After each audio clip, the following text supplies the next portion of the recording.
As the last video before the new year, I thought it'd be a great time to go through another completed sketchbook. This one specifically. I've had it since 2016, but I started drawing in it in 2017. It has over 200 pages, so it's been quite the journey. I've even marked the pages that separate the years because honestly, it's shocking what I've completed over all this time. For comparison, this is how thick the sketchbook is compared to my new one, which I will start soon. This one is the Hanemühle Nostalgie sketchbook. I got it as part of the old art box from Jazza a couple years ago, and haven't used it yet, but I'm going to. In fact, I'll have a video on how I overcome the fear of the first page in a new sketchbook after New Year's, so keep an eye out for that if you're interested. But today, let's take a trip through my sketchbook that's lasted me 3 whole years. 4? Starting off with a good old swatch page. I would technically call this the inside cover and not the first page, but it's the same color as all the other pages, so I thought it would be a good place to set down some swatches. I had 2 sets of colored pencils, a set of 12 from Daler & Rowney that I picked up from Walmart, and a set of 24 classic Crayola pencils, also probably from Walmart. I swatched them in separate gradients and then tried to match them up to their colors down below. Thankfully, the colors were all slightly different from each other. I also had gotten my first set of fine liners by Prismacolor, and I added in some graphite pencils I had in a set from high school and 2 graphite sticks, which, honestly, I don't really know how to use. They're like charcoal sticks, but graphite. Yeah, I don't know either. And as you can see, there are some torn pages. My guess is that I had started this as maybe a journal or something and then realized I didn't have a proper sketchbook and decided to start over. Or I really hated whatever was drawn there. Also, this first sketch was me playing around with an anime's costume design, which is why there's no head or other arm or pants. Then this page is the reason for the colored pencil swatches in the beginning. I wanted to learn how to use them better and grabbed a reference from my Legend of Zelda art book. It's a giant book, by the way. I love collecting art books when I can for references, and this one's near and dear to my heart. Anyway, I was able to color this with just the colored pencils I mentioned earlier. It's not really blended together because I didn't know how to blend them back then, but I'm pretty proud of this piece still. Especially the skin, since there's really only 2 colors I'd consider as a light skin tone in the 2 sets, but that's me being generous. But here's a quick closer look. Isn't she pretty? I love her. And here are some quick studies I did of a costume from the anime Yuri on Ice. It's super intricate and I wanted to understand it better, so I kept drawing it over and over. I even numbered the sketches in order because I knew the way I drew was confusing. I tended to start my pages in the corners. Don't ask me why. I have no idea. It's just how my brain works. I gotta save the middle of the page for something. Then I did an inking of it. I say inking, but the mesh parts were done in pencil. I think it helps the design of the costume stand out, and I'm still pretty proud of the shading and the hand. Skipping a few pages, this was a reference study as well as the start of a Christmas gift for my older sister back in 2017. I think this was the year my niece was born, which would make sense. Then we have some dragon studies because I like dragons, but I don't necessarily draw them very often, so this was my attempt to remedy that. My favorite one is the one at the top left, and the mess on the other side was some warm-up scribbles I did to sort of help retrain my hand-to-eye coordination. I do suggest you do this before drawing. I find it helps alleviate some of the anxiety of putting pencil to paper. And the washi tape up at the top indicates a new year, so those were all the drawings from 2017. And I started off 2018 with some blending practice. I was using some old oil pastels that I still had lying around and worked on my color theory and blending with them with these blending sticks, tortillons? I don't know if I'm pronouncing the name correctly, but that's what I was working with. Skipping a couple pages again because they're honestly filled with just scribbles and half-planned abandoned sketches to another swatch page where I got more ink pens. Needless to say, I had quite a bit of fun swatching them. And I used one of the brush pens to practice more gestural drawing. The one at the top was without reference. The one in the middle was with reference from a picture of my old cat, Honey. Then I attempted to do fancy script and failed horribly. Thus, I returned to graphite sketching, something I am far more comfortable with if you couldn't tell. I think this one was from one of those how to draw books. I remember I spent hours on shading every little detail. This honestly just reaffirms how much more I prefer drawing animals, if anything. This was a tattoo concept I thought about where the sand in the hourglass was purposefully defying gravity. I'm sure there's some deeper meaning in there somewhere, but then I realized I could just turn the page upside down and it would be normal, so there went that plan. I remember the shading on this took a long time too. And then another swatch page. This was my first pack of Copic markers and a skin set of brush pens from Faber-Castell. I think the colors are overall too light for a skin tone set, and one of them is weirdly pink, but I'm still happy with how they work. And the Copics are gorgeous, as expected. These are still my only Copic markers to date, and they haven't dried out yet either. Then this is... I can explain. It's meant to be a cockatrice, a type of monster in D&D, but I never finished it. I don't remember why. I think I probably just forgot. Here was some planning I did for another Christmas piece. I did a couple thumbnail sketches, chose one, and then realized that I hated drawing side profiles. Not much has changed, I see. Then here's some more D&D stuff. I was trying to design the logo for the tavern that my party bought, but the directions I was given were pretty confusing, so it didn't get anywhere. Instead, I drew my friend's Kenku character. Kenku are basically crow humans? No, I will not elaborate. That's about all I know about them. And the next tab of washi tape means that this was it for drawings done in 2018. I'm sad that I didn't get to draw more, but at the same time, I was super busy that year, as well as in 2017 and definitely in 2019, which I'll show now. This was some planning for a birthday present. I don't remember what I used for the final piece because I didn't take a picture of it before I sent it. I do know it was a fox sitting on a rock at the edge of the river in a park, but in terms of color or material, I have no idea. This was a reference study because I really liked the outfit from an anime's official art and wanted to try it out for myself. That's about it. Now this. I thought about not showing this, but you know what? Sketchbooks can and should be ugly. And this is what I mean by that statement. I had bought minis for my D&D character and attempted to plan a color palette. Anyway, moving on. Here is another planning page for an acrylic painting that I still haven't finished. Oops. Another D&D map for a different campaign that I was helping design. I did actually finish this one, just digitally. And look, another swatch page. If you couldn't tell, I like swatch pages. These are the materials from Jazza's first art box. I probably shouldn't have used the markers in this sketchbook because they bled through a lot, but oh well. I immediately took to using the blue coal erase pencil and the colored pencils as evidenced by the anime reference study. I like anime, if you couldn't tell. Oh, and the weird foot doodle here was because I was explaining to someone how I broke my ankle back in 2018 because I'm bad at explaining in words and prefer to explain with pictures. Then an anatomy guide of a head that I think was actually just another abandoned sketch. I have a lot of those, and that's okay. Not everything has to be finished. And here I was trying out different styles because I was getting annoyed with how I was drawing faces.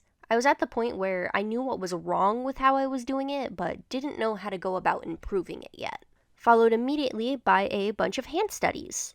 I think this is probably one of my favorite spreads and a good way to end 2019. I used my own hands as reference and really took the time to mark out every line I saw. I then tried to simplify and stylize two of them, which are the two that I inked and colored. Though I think the first one that I close in on is my favorite, as well as the other one on the bottom right over here. And with that, we're finally at the start of 2020. I told myself at the start of 2020 that I would draw more animals as well as experiment with styles, and this page is sort of a blend of both. I think the obvious one to point out is the deer at the bottom left with never-ending legs. I got the idea from one of my favorite artists. They're called Dappermouth, who likes to draw really ominous sceneries with animals that might not be completely normal, and that's something I wanted to try and emulate. And on the other side, I tried to recreate a Disney style. I don't know if it was super successful. And this page continues the animal theme with some foxes. You'll see I draw quite a few more of them. Something about them is just super fun. I think it's the nose. And on this page, I started drawing Trico, a creature from a game called The Last Guardian. I absolutely love this game, and I think everyone should give it a shot. It's by the same people who made Shadow of the Colossus, if you've heard of that one. I attempted drawing Trico's head a couple times to try and get the proportions right since I'd never drawn it before, and then on the next page you'll see my absolute favorite spread in the sketchbook. I did a more fully rendered version of Trico and the boy on the left, and then I doodled another Trico and got stuck at the feet, which I attempted to draw without reference, and then again with reference. Always use references. And here's a close-up of the left side because I spent hours on it and want to show it off. I love it so much. And then the next page begins my series of abandoned ideas. I started with an idea I had without reference, with reference, and then a full... Wait a second. I left space in case I wanted to finish it later, obviously. Then this page shows a shaded sketch I did, I'm guessing after that episode aired, because I think the new season came out earlier this year, and I didn't put anything on the other side because the graphite was smearing a bunch, and I didn't want to make something just for it to smear like the Trico page had, because trust me, that rendering smeared to high heavens. This page was an abandoned attempt to create my own tarot card. I started with the Hermit card, though I don't remember why. It just looked easy enough to replicate, I guess, except it wasn't. Then this was an abandoned TikTok challenge where you had to create a character based on things like your least favorite color, the color of your room's walls, the color of your favorite show's logo, etc. And yeah, I was saving this for later too. Duh. Now, this spread doesn't look abandoned, does it? But you'd be fooled. I meant to paint this hand fan that I bought for my friend for their birthday, but unfortunately I didn't have the time, and I wasn't sure if the acrylic was going to stick to the type of fabric that it was made out of, or if it would stiffen the fabric to the point that I couldn't fold the fan back up. But as you can tell, I've been enjoying drawing foxes, so it wasn't a total waste. Nothing in the sketchbook was a waste, just an experience. Trying to reframe my thoughts more positively. It feels weird, but, I'm trying, and that's the important part, I guess. For instance, the name scribbles here were from another TikTok trend I had seen where people were writing their name in 2 different ways on top of each other and coloring in the enclosed white spaces. My problem with it is that my handwriting doesn't lend itself to very pretty patterns.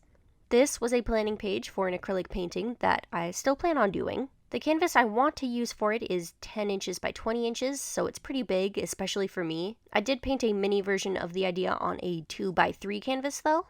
And I think it works pretty well, though obviously there are details that I couldn't make work with something this small. The jars are supposed to be clear, but showing the nighttime version of the area around them, and the cat is supposed to be more of a transparent, ethereal shape. But I couldn't exactly do that on this little canvas. Someday. Now the next few pages I think are the most embarrassing, but I'm going to show them because I think they were important for my growth as an artist when it comes to portraits. I really wanted to draw Aerith from the Final Fantasy VII remake, and I took notes on the posture and position of the hands, the head, the shoulders, everything. But I was just getting so frustrated with the side profile that I was close to giving up. I even wrote it in the notes that I hated side profiles, so... As additional practice, I tried to do a close-up on her face and do slightly less of a complete side profile, and I think it's the eyes, but this sketch kind of scares me. There are individual pieces that I think came out well, but the eyes are just not good, among other things. That did mean, though, that I had to do some eye practice.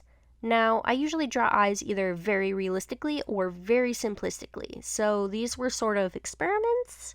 Granted, they were failed experiments, but I was still trying.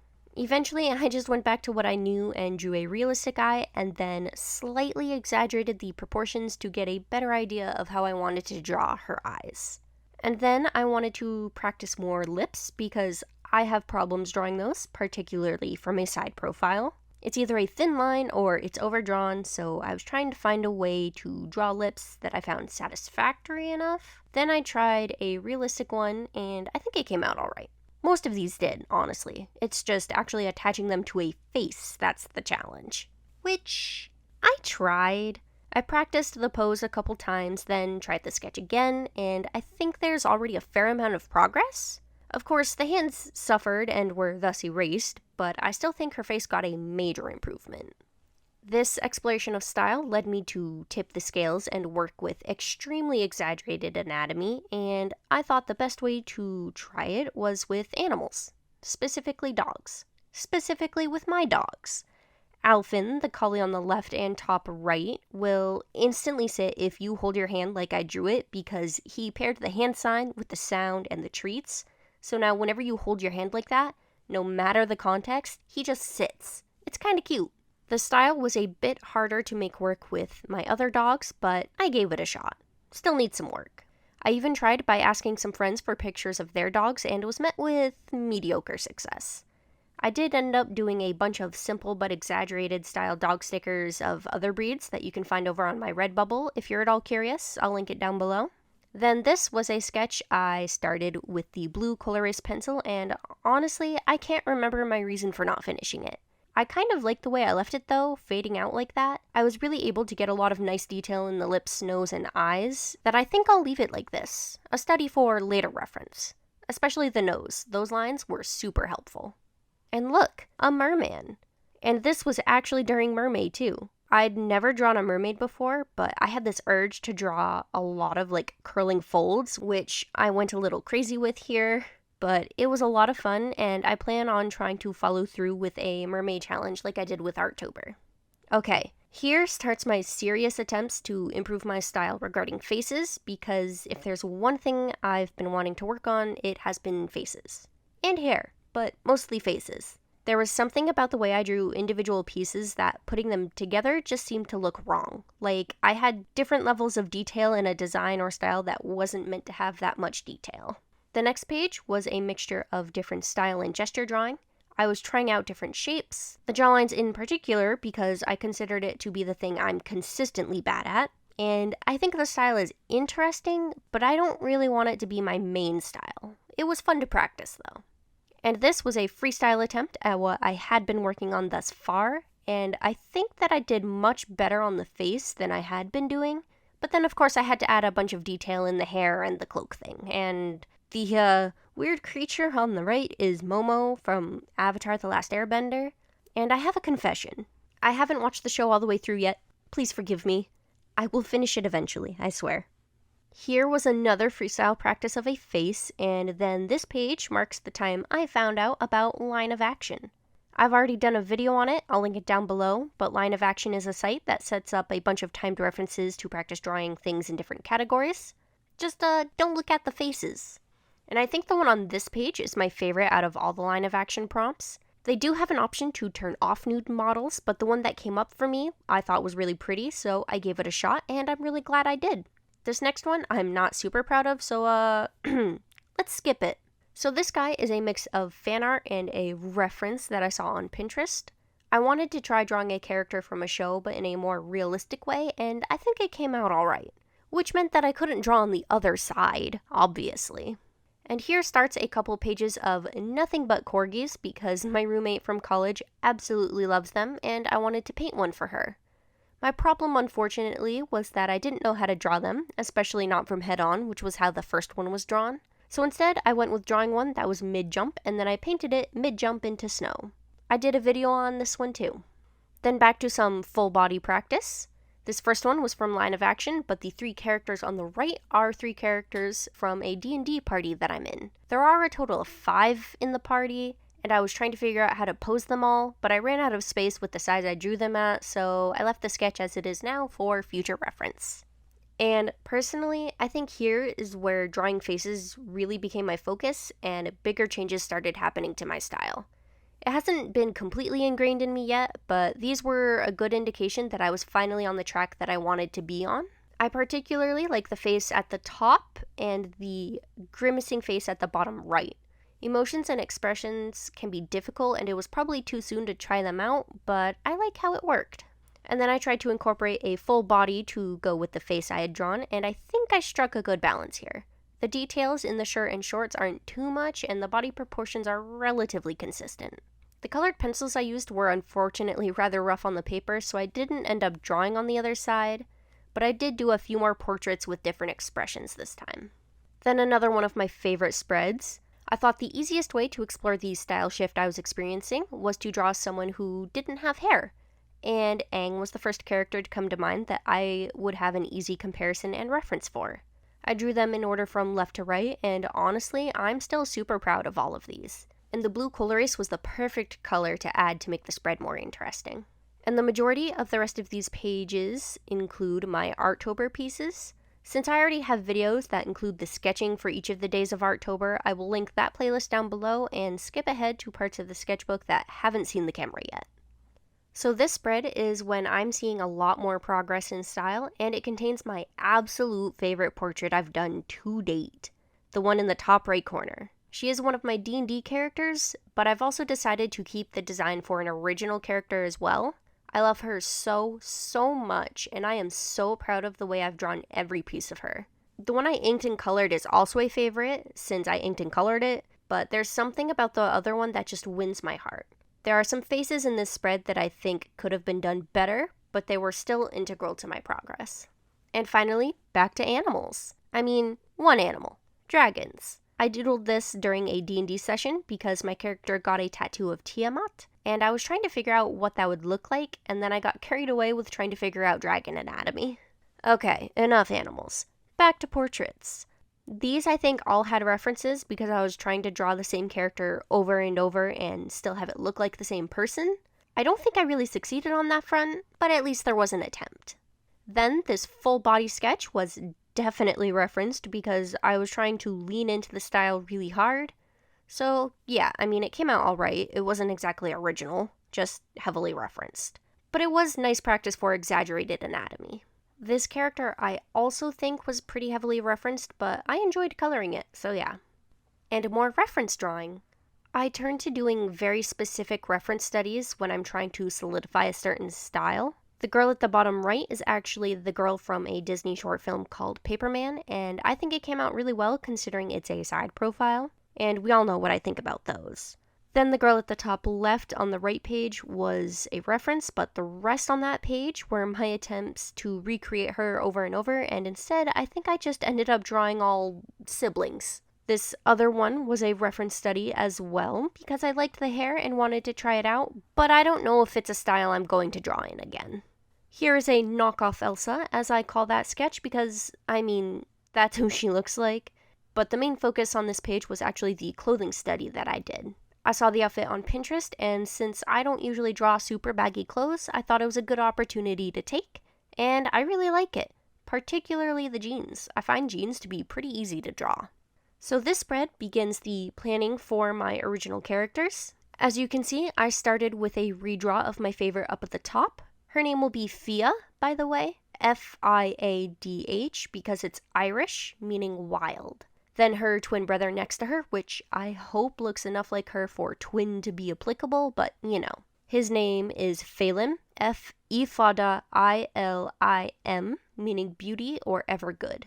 Then the rest of the heads were me trying to figure out what design I wanted for the main character Tilly, which I've been told is a German name meaning battle ready, but I'm not sure how accurate that is. I just like the name. Skipping ahead a little bit, we're starting to get to the last few pages. Finally.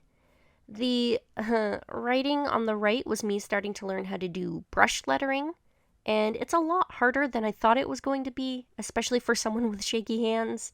The practice spilled onto the next page because the ink had sort of bled through, so it was easier to just fill it with more ink. And the weird collie sketch here was technically a still life practice piece because I have this little collie figurine. I plan on painting it to look more like my collie eventually. I say that word a lot, huh? And then I started planning Christmas gifts. If you watched my Christmas videos, I started with painting a watercolor horse portrait for my mother. It was initially supposed to be a full body, which is why these sketches are, well, full body. I'm noticing now that I'm reviewing them that the necks are way too thick and it's kind of bothering me. I like these ones much more. They're more dynamic in their posing, and I had a lot of fun playing with the lines on all of them. The jumping one in particular, I'm pretty proud of, and I was actually going to go with that one as my painting, but in the end, I decided against it. The inked one, I was very loose with my lines in trying to make it look more gestural, and I think it worked. It looks very majestic.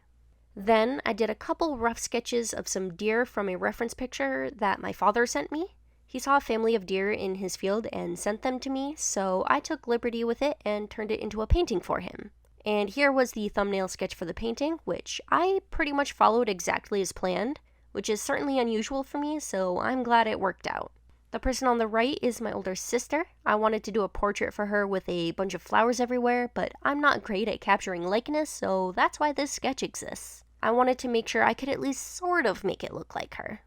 Then a dog portrait for my sister in the corner surrounded by a whole bunch of mushrooms. I was designing a postcard for one of my friends and decided to look up a bunch of different kinds, and I found I really like doodling them. They're easy to make look unique and natural, so yeah, I highly suggest it. There was a little more planning for some postcards, and then I filled the rest of the pages with more physically active sketches. I first started with Fia, because I want to get her design into muscle memory so that I can keep drawing her. And I decided to try an athletic outfit, which is what led me down a rabbit hole of a bunch of athletic references and sketches. Oh, and these splashes of color are highlighters because they were the closest thing on hand. I used them to point out the sketches I think are worth, for lack of a better word, highlighting on the spread. I really liked working on all of these though, and I think I like them all. That poor blue highlighter though, it is truly on its last legs. So in this spread, I drew 2 volleyball poses.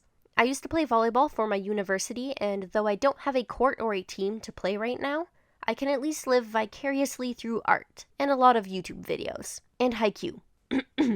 Anyway, these were just meant to be gestural drawings for the purpose of studying anatomy in athletic posing, which is why the lines are loose and features are left undefined. I wanted to find the flow of the clothing as well as the body, and the action/smearing lines were more of an afterthought. Looking at them now, I sort of wish I hadn't drawn them, but I think they almost work. Something I'll have to keep at, I suppose. Still, I'm proud of how these turned out for a final spread in my sketchbook. I say that because the last spread in my sketchbook I actually left blank so that I could go through the sketchbook and take note of what I drew most, what I wanted to work on, how many pages were from which years, and stuff like that. The other side is just a wall of new washi tape left over from one of my other Christmas videos. So on this page, I wrote that I drew 90 pages worth of human portraits or bodies, 47 pages of animals, and 82 pages that have some sort of color on them. As I said in the beginning of the video, this sketchbook has over 200 pages, so hopefully that gives some perspective. Then here, I counted out the pages that had been completed each year, and as you can see, there's quite a big jump from 2017 through 2019, and then 2020. 17 pages in 2017, 26 in 2018, 22 in 2019, and then a whopping 160 pages in 2020. I separated out each of the washi tape tabs that I had stuck on earlier to give you a better visual indication of what this means. Look at the thin little sections compared to that absolute chunk that is 2020. An incredible amount of artwork was made in 2020, and I think we all know who we can thank for that. Seriously though, I am so proud of myself. I've been in a funk with my art for so long, when I used to love it so much, and I'm really glad I've been able to discover it again. Then, before ending the sketchbook, I wanted to list out some goals for the new sketchbook. I initially wrote down draw more consistently, use more color, finish within 1 year, use more washi tape, and have fun, because I know how hard that can really be sometimes. And then I wrote the end date and signed it to give it a sort of official send-off. And yeah, that is the whole sketchbook, start to finish, save a few personal pages and pages that have already been seen on my channel. I had a lot of fun going through this stuff, especially the earlier stuff that hasn't seen the light of day in a year or two at least. In case I didn't mention it, this is a hardbound 5.5 by 8 sketchbook by Art Alternatives. It's 110 GSM or 75 pounds, whichever weight system you go by. They're not meant for anything but dry media, not that I listen to that advice, and there are 220 pages in total. They aren't perforated, so you can't take the pages out or anything, so take that as you will. I know some people like to be able to take things out, and others prefer to have more page space for artwork and not tear them out. And I just looked this up all on their website, by the way, to make sure I had all of this correct. I bought this in an art shop in a city several years ago, so I wasn't sure on a lot of the details, and had to do some sleuthing to find the exact one that I have here. My next sketchbook is going to be the Hahnemühle Nostalgie, and you'll be seeing that video after New Year's. So if you enjoyed this video, leave a like or a comment telling me your favorite thing about these kinds of videos. Also consider subscribing if you haven't already and want to see more content from me. I hope you all have a good day, happy holidays, and I'll see you in the next one. Bye bye!